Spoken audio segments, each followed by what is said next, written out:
अब बात मुंबई की। आज मुंबई में बीजेपी के नए दफ्तर को लेकर सियासत हुई।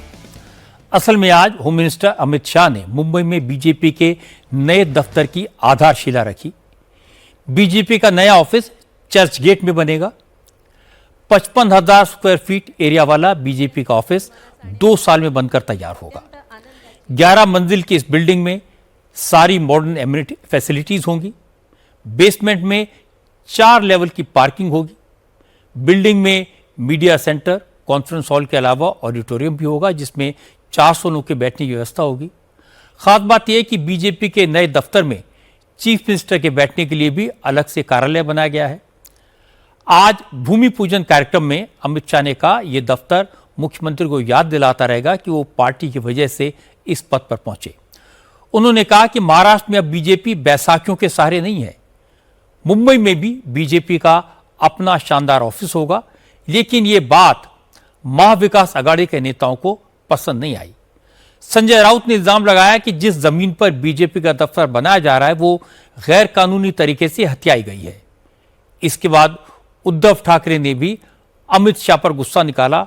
कहा बीजेपी मुंबई की जमीन निगलना चाहती है। अमित शाह यही करने मुंबई आए हैं, लेकिन मुंबई के लोग सब देख रहे हैं, बीजेपी को उसकी हैसियत दिखाएंगे। पहिल्या पानावरती बातमी भाजप कार्यालयाचं भूमिपूजन। आज सामना में 2 खबरें थी, बीजेपी दफ्तर का भूमि पूजन और कैसे उन्होंने जल्दी जल्दी ऑफिस का काम पूरा करा लिया, और दूसरी जीजा माता जू में एनाकोंडा आएगा। हम पेंगुइन लाए, उससे टूरिस्ट बढ़े, मुझे उसका गर्व है। उस वक्त उस पर लोगों ने टीका टिप्पणी की थी। एनाकोंडा मतलब निकलने वाला सांप। वो आज आकर गया, यहाँ भूमि पूजन करके गया। उसे मुंबई निगलनी है, निगलना है तो निकल जाओ। तुम्हारा पेट फाड़ कर ना बाहर निकल आया तो कहना, कैसे निकलता है देखता हूं। हालांकि देवेंद्र फडणवीस को अंदाजा था कि विपक्ष इस तरह का रुख लेगा, इसलिए उन्होंने भूमि पूजन के कार्यक्रम में ही विपक्ष को जवाब दे दिया। देवेंद्र फडणवीस ने कहा कि बीजेपी का दफ्तर जिस जमीन पर बन रहा है वो सरकारी जमीन नहीं है। प्राइवेट बिल्डर से पूरा पैसा देकर, सारी परमिशंस लेकर पार्टी ने यह जमीन खरीदी है। और इसके बाद फडणवीस ने उद्धव ठाकरे पर पलटवार किया। उन्होंने कहा कि जिन लोगों ने खुद जमीनें कब्जा की, सरकार में रहकर करप्शन किया, उन्हें दूसरे अपने जैसे ही नजर आते हैं। हळूहळू ही जागा आपण त्या ठिकाणी मिळवली। मुझे पहले से ही पता था कि जिस दिन भूमि पूजन होगा उस दिन विपक्ष इस पर सवाल उठाएगा। इसीलिए हमने पहले ही तय कर लिया था कि पार्टी कार्यालय की जमीन की पूरी कानूनी प्रक्रिया और बीएमसी के सभी नियमों को पूरा करके ही भूमि पूजन करेंगे। हमारे पास अतिरिक्त एफएसआई है, फिर भी हम उसका दुरुपयोग नहीं कर रहे हैं। हम कोई व्यवसायिक या निजी इमारत नहीं, बल्कि एक ऐसा पार्टी कार्यालय बना रहे हैं जो आम लोगों को न्याय दिलाने का काम करेगा। जिनके घर शीशे के होते हैं वो दूसरों पर पत्थर नहीं मारा करते।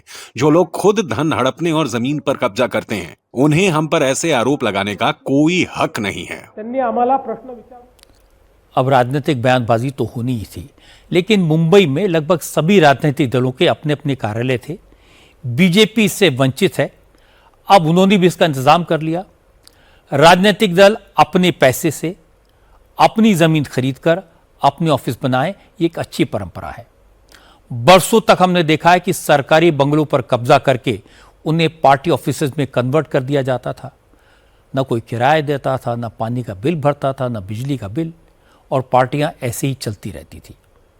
नरेंद्र मोदी के प्रधानमंत्री बनने के बाद यह सिलसिला बंद हुआ, और अब कम से कम दिल्ली में तो सभी बड़ी पॉलिटिकल पार्टियों ने अपने अपने ऑफिस बना लिए हैं और सरकारी बंगलों को खाली कर दिया है।